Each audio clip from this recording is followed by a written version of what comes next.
દરેક નીતિની સામે કાયદાની રીતે ઊભો રહેતો SSK ન્યૂઝ ચેનલ।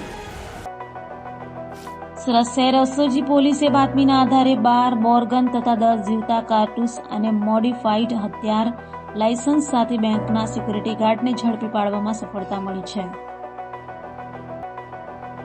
આવનારી લોકસભાની ચૂંટણીમાં કોઈ દેશદ્રોહી શખ્સો કાંકરીચારો ન કરી જાય તેના માટે સુરત પોલીસ એક્શનમાં આવી ગઈ છે। તે દરમિયાન એસઓજી પોલીસને બાતમી મળી હતી કે સેન્ટ્રલ બેંક ઓફ ઇન્ડિયાની શાખામાં સીસા સિક્યુરિટીમાં તરીકે નોકરી કરતો ગાર્ડ રવિશંકર રાજનારાયણ વિંડ ઉંમર વર્ષ 44 તેની પાસે રહેલ 12 બોરની ગન તથા 10 જીવતા કાર્ટીસ મોડિફાઈડ આધારે લાયસન્સ છે અને તે બેંકના તેના નામે સિક્યુરિટી કરી રહ્યું છે તે માહિતી મળતા જ એસઓજી પોલીસે ગાર્મેન્ટ રવિશંકર રાજના રન બિલે ધરપકડ કરી વધુ તપાસ હાથ ધરી છે।